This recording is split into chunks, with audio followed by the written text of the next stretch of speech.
Қайырлы күн достар, бүгін біз сіздермен сүтті қыз тортын дайындайтын боламыз. Бұл дәмі сондай ерекше торттардың бірі.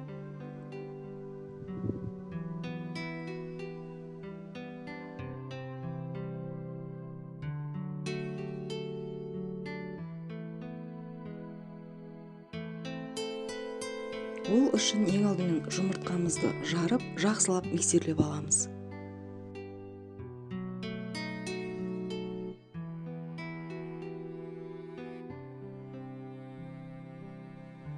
Миксерленген жұмыртқамыздың үстіне ерітілген майымызды салып, тағы да миксерлейміз.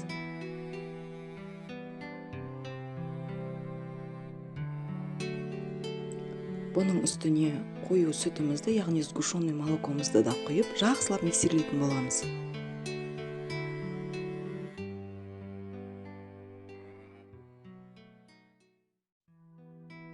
Міне бізде осындай масса шықты. Енді бұған ұнымызға қамыр қопсытқышымызды салып, електен өткізе отырып, миксерлейтін боламыз.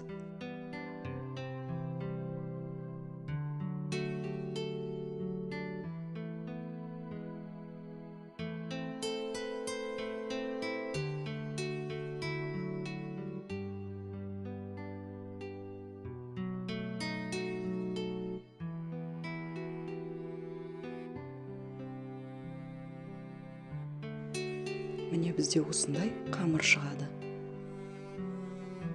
Бір шымшым тұз салу қажет. Дайын болған қамырымызды таразыда өлшеп, теңдей 5 бөлікке бөлеміз.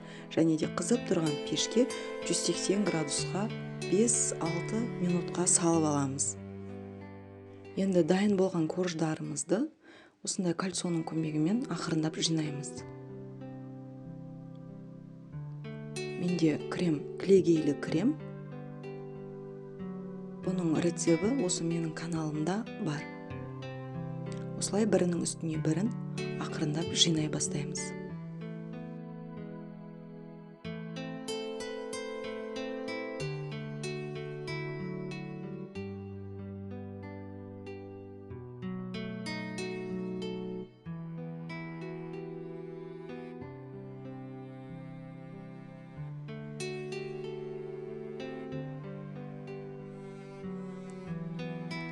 Ең соңғы коржымызды қойды. Бетіне кремді толықтай жағып, бетін пищевой пленкамен жауып, 30 минутқа холодильникке қоятын боламыз. Яғни кремі жақсы сіңу үшін. Міне холодильникке қойып алдық. Енді пышақтың көмегімен кольцодан ажыратамыз.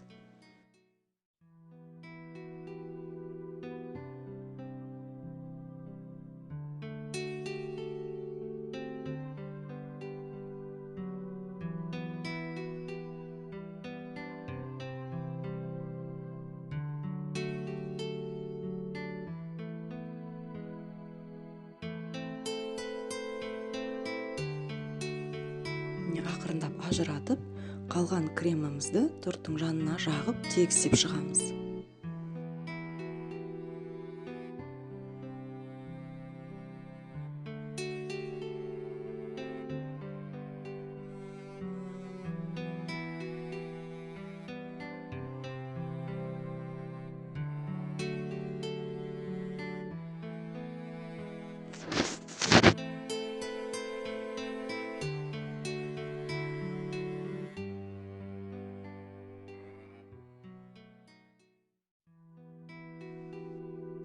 Тортымыздың бетін тегістеп алдық.